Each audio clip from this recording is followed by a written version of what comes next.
자, 상대 도수를 얘기하기 위해서 선생님이 교재에는 없는데 이런 상황을 하나 가지고 왔어요. 이란이가 와, 나 수학시험 3등 했다고 엄마한테 자랑하려고 막 달려왔어요. 그랬더니 소원이는 수학시험 7등 했다고 달려왔어요. 자, 그러면 이 3등과 7등이라는 값을 한번 보세요. 누가 봐도 3등이 더 잘했어요. 우리가 보기에는 숫자 딱 봤을 때. 그런데 자세한 내막을 살펴보니까 이 안에는 이런 상황이 숨어 있었어요. 이란이는요, 30명 중에 3등을 했어요. 소원이는요, 500명 중에 7등을 했어요. 자, 여기를 보니까 상황까지 모두 파악해 보니까 누가 더 잘했어요? 소원이가 훨씬 더 잘했죠. 물론 이란이도 잘했어요. 30명 중에 3등. 하지만 500명 중에 7등이 훨씬 더 잘했죠.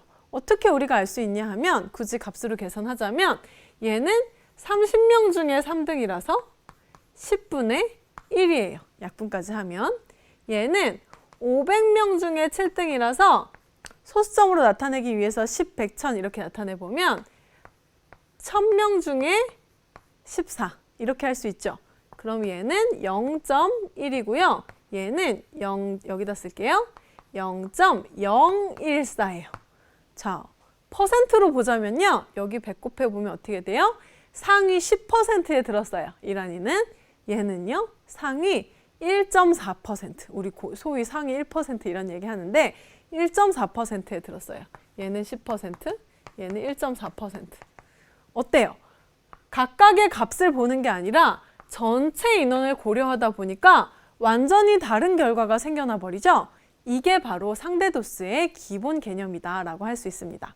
자, 우리는요, 이 3등, 7등 이렇게 있는 그대로의 데이터는 절대, 우리가 그냥 도수라고 불렀지만 사실은 절대 도수라고 할 수 있어요. 절대적인 값이에요. 하지만 어떤 무리 안에 있느냐가 굉장히 중요하죠. 자, 선생님 키가 180cm라고 이미 굉장히 지금 유명해졌어요. 그런데 선생님 키는 180cm라는 절대적인 값을 갖고 있지만 선생님이 키가 막 2m, 190cm 있는 농구부 사이에 딱 들어가 있으면 엄청 작은 키일 거예요.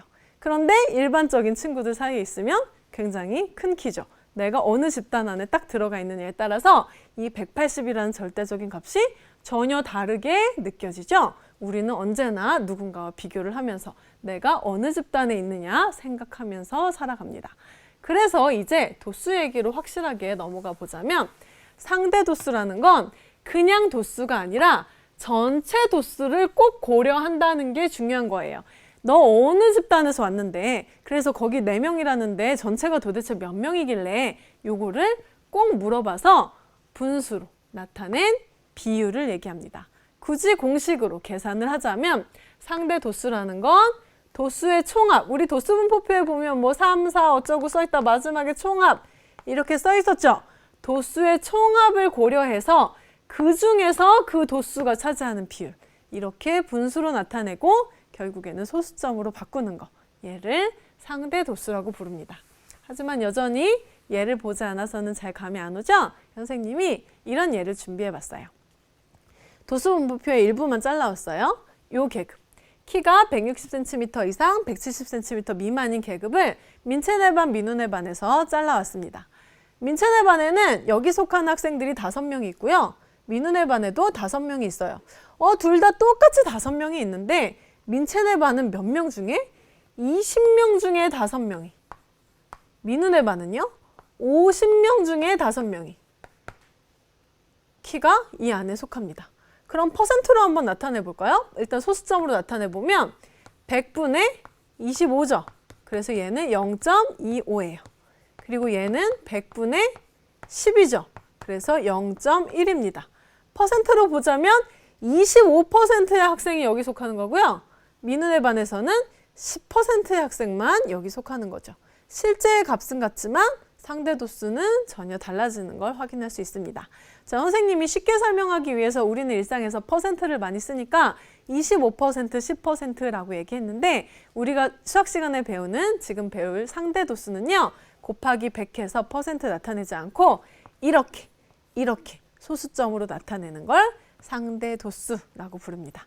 그러니까 이 계급의 그냥 도수는 5라면 상대 도수는 0.25.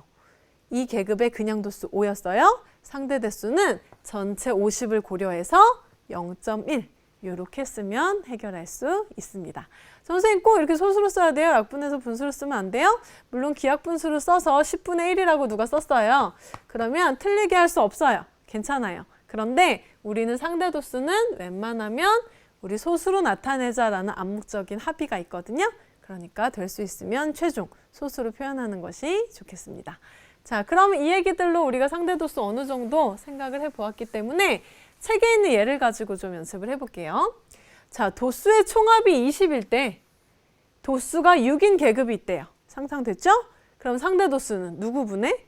20분의 6으로 해주는데 쟤를 100으로 고치면 100분의 5배 했으니까 30이죠. 그럼 소수점으로 나타내면 0.3이다. 이렇게까지 나타낼 수 있는 거예요. 자, 그런데 거꾸로 이런 문제도 있습니다. 도수의 총합이 20이고요. 상대 도수가 나와 있어요. 이때 그 계급의 도수를 거꾸로 상대 도수를 알려주고 오히려 도수를 구하라는 문제가 있습니다. 이럴 때는 일단 원칙대로 한번 해보면 이런 얘기죠. 도수의 총합이 20명 중에 몇 명이었는지 모르겠지만 얘를 계산했더니 0.2가 나왔다 라는 뜻이에요. 그러면 0.2는요 10분의 2 아니에요? 비교해보세요. 2배 됐죠? 그럼 얘 2배 됐어요. 별이 뭐겠어요? 4예요. 이렇게 풀어도 사실 충분해요. 그런데 얘를 굳이 그냥 둘이 곱하면 별 구할 수 있죠. 양변에 20을 곱하는 방정식으로 이렇게 풀어서 별을 구해도 4가 나오죠. 그래서 교재에는 이렇게 곱해서 4가 나오는 형태로 되어 있습니다. 그래서 뭐 도수를 구할 때는 상대 도수랑 총합을 곱하면 된다 이런 공식들도 가끔은 있는데요. 그 정도까지는 필요 없어요. 그냥 상대 도수의 공식만 잘 알고 있어도 얼마든지 거꾸로 무언가를 구하라고 했을 때 해결해낼 수 있는 걸 볼 수 있을 겁니다. 물론 시간이 되고 여유가 되는 친구들은 다양하게 외워두는 것도 나쁘지 않겠어요. 자, 일단 우리 여기 얘까지 해결을 했고 이제 개념 확인 문제로 다시 한번 정리를 해봅시다. 자, 도수의 총합이 50, 계속 총합이 등장하죠? 어떤 계급의 도수가 15, 그러면 총합을 밑에 깔아서 분모에 넣어줘서 50분의 15는 100분의 2배 했죠? 30. 그래서 소수점으로 나타내면 0.3이다. 이렇게 쓰는 거고요. 이번에는 거꾸로 어떤 계급의 도수가 나와 있고요. 상대 도수가 나와 있어요. 그때 총합을 구하래요. 이것도 굳이 이렇게 공식으로 안 해도 되는데 선생님이 한번 보여줄게요. 도수의 총합을 하트라고 해볼까요? 그러면 하트분의 12를 계산했더니 0.3이 나온 거잖아요. 그죠? 그런데 0.3은 분수로 나타내면 10분의 3이죠. 그럼 비교해보세요. 3이 12가 됐어요. 4배 됐죠? 그럼 얘도 몇 배 돼야겠어요? 4배 되면 돼요. 그래서 14배 하면 40. 아, 총합이 애초에 40명이었기 때문에 0.3이라는 상대도수가 나왔구나 라고 우리가 처음에 봤던 상대도수 개념 가지고도 충분히 할 수 있습니다. 그런데 여기서는 어떤 공식을 이용하라고 되어 있냐 하면요. 도수의 총합은 도수 나누기 상대도수라는 공식을 이용해서 도수 나누기 상대도수 이렇게 하다 보니까 10 밀려가서 3분의 120은 40이다. 이렇게 하라고 되어 있는 거예요. 선생님 이런 공식은 처음 보는데요. 이건 어디서 나왔어요? 이거는 그냥 여기서 나온 거예요. 우리 상대도수는 간단히 쓸게요. 총합분의 도수죠. 여기도 그냥 이렇게 갈까요? 빠르게 하게. 상대도수는 총합분의 도수예요. 그럼 양변의 총합을 곱해볼까요? 그러면 이렇게 바뀝니다. 그러면 총합을 구하고 싶죠. 우리는 총합 구하고 싶은 거잖아요. 그럼 다시 양쪽에 상대도수를 깔아요. 그러면 약분되죠. 그래서 없어져서 도수의 총합은 상대도수분의 도수라는 이런 공식이 나옵니다. 그래서 알아는 2대, 알지 않아도 기본적인 상대도수 개념으로 풀 수 있다는 거 아까 선생님이 풀이했던 것도 잘 적어두면 좋을 것 같습니다. 자, 예제, 개념 확인 문제를 풀었고요. 예제 1번은 조금 이따 하려고요. 왜냐하면 상대도수를 했으면 바로 상대도수 분포표를 만들 수 있어야 하거든요. 상대 도수의 분포표라는 건 똑같아요. 우리 지금 여기 잘렸어요. 여기 없다고 생각해 보세요. 여기 앞에까지만 이만큼 보면 이거 이름이 뭐죠? 도수가 분포되어 있는 표, 도수 분포표예요. 여기에다가 각각의 도수의 상대 도수들을 쭉 나열해주고 합계를 구해주면 상대 도수의 분포표, 이렇게 말하는 겁니다. 자, 제일 중요한 건 여기 있었어요. 우리가 합계 그렇게 도수 분포표에서는 중요시 안 했는데 되게 중요한 친구였습니다. 자, 10명 중에 3명이란 뜻이죠. 그러면 10명 중에 3명. 그래서 0.3이라는 상대 도수. 여기는 10명 중에 4명이란 뜻이죠. 0.4. 10명 중에 2명이란 뜻이어서 0.2. 10명 중에 1명이어서 0.1이다. 이렇게 나타낼 수 있고요. 한번 합쳐볼게요. 0.7, 0.9, 합계가 1이네? 라고 알 수 있습니다. 자, 그런데 여러분 상대 도수의 합계 이 1이요. 우연히 지금 이 경우에만 특이하게 1이 나온 걸까요? 그렇지 않아요. 왜냐하면 결국에 상대 도수의 합계라는 건 뭐예요? 10분의 여기 전체 인원 10 아니에요? 전체분의 전체일 수밖에 없죠. 그래서 여기가 어떤 값이든 간에 어떤 분포표에서든 상대 도수의 합은 항상 무엇이다? 1이다. 요걸 꼭 알아둬야 됩니다. 우리 퍼센트로 나타내자면요. 30%, 40%, 20%, 10%? 당연히 다 합치면 몇 퍼센트? 100%인 거예요.